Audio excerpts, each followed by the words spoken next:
इब्रानियों की किताब अध्याय 4, the book of Hebrews chapter 4 और वचन 14 से आगे हम पढ़ेंगे। लिखा है, इसीलिए जब हमारा ऐसा बड़ा महायाजक है जो स्वर्ग से होकर गया है, अर्थात परमेश्वर का पुत्र यीशु, तो आओ हम अपने अंगीकार को धाड़स से थामे रहे, क्योंकि हमारा ऐसा महायाजक नहीं जो हमारी निर्बलताओं में हमारे साथ दुखी ना हो सके, वरन वह सब बातों में हमारे समान परखा तो गया, तभी निष्पाप निकला। इसलिए आओ हम अनुग्रह के सिंहासन के निकट हियाब बांधकर चले कि हम पर दया हो और वह अनुग्रह पाए जो आवश्यकता के समय हमारी सहायता करें। हालेलुया।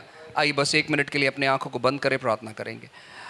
पिता, फिर एक बार हम आपको धन्यवाद देते हैं इस सुंदर से समय के लिए, इस सुबह के लिए। परमेश्वर, हम जानते कि आपकी करुणा प्रभु हमारे जीवन पर बनी हुई है राजा, और प्रभु हम प्रार्थना करते परमेश्वर उस अनुग्रह को, उस करुणा को, उस दया को परमेश्वर हम अपने जीवन में इस्तेमाल कर सके। शत्रु के हर एक तीर को हम खंडित करते हैं, हर एक डर और भय की आत्मा को हम खंडित करते हैं हर एक की ज़िंदगी में से। और प्रभु हम प्रार्थना करते हैं परमेश्वर कि होने दे आज पवित्र आत्मा आप अपने लोगों से बातें करें जैसे आप चाहते प्रभु जी। प्रभु होने दो जो भी बात मैं यहाँ से कहूँ, लेकिन प्रभु जो आपको समझाना है, जो आपको बताना है, आप वही चीज़ लोगों के साथ करें प्रभु जी। और आपने अनुग्रह किया, इसलिए हम धन्यवाद देते हैं, महान महिमा आपको देते हैं। प्रार्थना यीशु के नाम से मांगते हैं, आमेन आमेन। हालेलुया। यहाँ पर बहुत सारी बातों को लिखी हुई है। हम आने वाले हफ्ते में यानी अगले हफ्ते में एक विषय को देखेंगे और वो है महायाजक। बाइबल कहता है, जब आप उसके शीर्षक को पढ़ोगे, बड़ा महायाजक करके शीर्षक लिखा गया, और हम महायाजक के बारे में अगले हफ्ते देखेंगे। और मैं आपको बताना चाहता हूँ, जब आप ये पूरा हफ्ता महायाजक के बारे में पढ़ाई करोगे अपने पवित्र शास्त्र में से, आपको मिलेगा गिनती की किताब में और लेवी व्यवस्था किताब में आपको महायाजक के बारे में बहुत सारा डिटेल्स मिलेगा। तो आप अपने बाइबल का इस्तेमाल करें महायाजक के बारे में पढ़ाई करने के लिए। मैं आपको कहना चाहता हूं, हम मसीह लोग बिल्कुल भी मंद बुद्धि के नहीं होने चाहिए कि मुझे तो इसके बारे में कुछ नहीं पता। नहीं, आपको बाइबल में जो चीज लिखा है उसके बारे में पता होना ही चाहिए। और जब आप रुचि देकर पढ़ाई करोगे, परमेश्वर आपका मार्गदर्शन करेगा परमेश्वर के वचनों को समझने के लिए।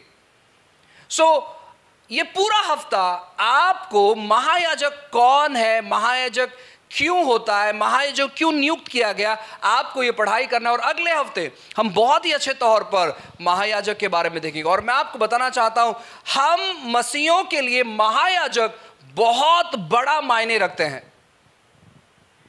बहुत बड़ा मायने रखते हैं। और एक बहुत सुंदर तौर पर दर्शाया गया है कि यीशु किस प्रकार हमारा बड़ा महायाजक है। आज हम उसके बारे में देखेंगे, हम अगले हफ्ते महायाजक के बारे में देखेंगे। आज जो आखिर का जो शब्द है, हम उस पर आज अध्ययन करने पर है, और वो है अनुग्रह का सिंहासन। अपने पड़ोस वाले से कहे, अनुग्रह का सिंहासन। मैं आपको बताना चाहता हूं, वह सिंहासन दोष लगाने वाला नहीं है उन लोगों के लिए जो मसीह है। वो सिंहासन न्याय दंड का सिंहासन नहीं है जो मसीह है, लेकिन मसीह लोगों के लिए परमेश्वर ने अनुग्रह का सिंहासन रखा हुआ है। ऐसा सिंहासन है जहां पर से दोष लगाया जाएगा, ऐसा सिंहासन है जहां पर से दंड का वर्णन किया जाएगा, लेकिन मसीहों के लिए परमेश्वर ने अनुग्रह का सिंहासन रखा हुआ है। और मालूम है क्या लिखा है यहां पर? आखिर जो शब्द लिखा है 16 नंबर के वचन में, इसलिए आओ हम अनुग्रह के सिंहासन के निकट ही आप बांध कर चले कि हम पर दया हो और वह अनुग्रह पाए जो आवश्यकता के समय हमारी सहायता करे, जरूरत के समय हमारी सहायता करे।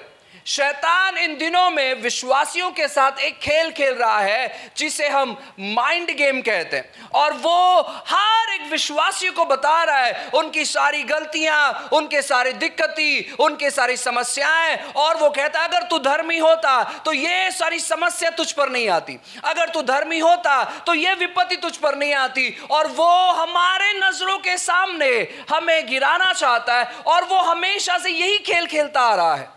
शैतान और दूसरा कोई खेल नहीं खेलता है, शैतान केवल विश्वासियों के साथ एक ही खेल खेलता है, और वो यह खेल है कि हमारा सारा दृष्टिकोण वो हमारे ऊपर लेकर आता है। जब आप अपना दृष्टिकोण खुद पर लगाते हो तो आपको कोई भी अच्छी बात देखने नहीं मिलती है। आप हमेशा अपने नकारात्मक चीजों को देखते हो। आप देखते हो कि आप ठीक तौर पर प्रार्थना नहीं करते, आप देखते हो कि आप ठीक तौर पर बाइबल नहीं पढ़ते, आप अपने जीवन के सारे गलतियों को देखने लगते हो। जब शत्रु आपका दृष्टिकोण परमेश्वर से हटाकर खुद पर लगाने के लिए कहता है, और हम क्या करते हैं, हम हर एक चीजों से दूर चले जाते हैं। हम कहते हैं मुझ में कोई भी अच्छी बात नहीं, और इसीलिए परमेश्वर कहते हैं कि मैंने ऐसे समय में तुम्हारे लिए अनुग्रह के सिंहासन को नियुक्त किया है कि जब भी आप इस प्रकार के परेशानी में फंस जाए तो आप बांधकर हिम्मत के साथ, डरते कांपते हुए नहीं। बहुत सारे लोग कहते हैं कि आपको परमेश्वर के सामने डरते कांपते हुए जाना है। मैं आपको कहना चाहता हूं ना, बिल्कुल भी नहीं, क्योंकि डरते कांपते वही लोग जाते हैं जो अपने अपराधों में पकड़े जाते हैं। डरते कांपते हुए वही लोग जाते हैं जिसको इजाजत नहीं होता है उस जगह पर जाने का। डरते कांपते हुए वही लोग जाते हैं जो अपने अपराधों में फंसे हुए होते हैं, जो अपने पापों में फंसे हुए होते हैं, और उनको मालूम नहीं है कि वहां पर जाने के बाद उनके साथ किस प्रकार का व्यवहार किया जाएगा, और इसलिए वे डरते और कांपते हुए जाते हैं। लेकिन बाइबल कहता है कि हम परमेश्वर के संतान होने के नाई हिया बांधकर हिम्मत के साथ परमेश्वर के सिंहासन के पास जाना है, जो सिंहासन अनुग्रह का सिंहासन है। हालेलुया। अपने पड़ोस वाले से कहो, हिम्मत के साथ अनुग्रह के सिंहासन तले जाओ।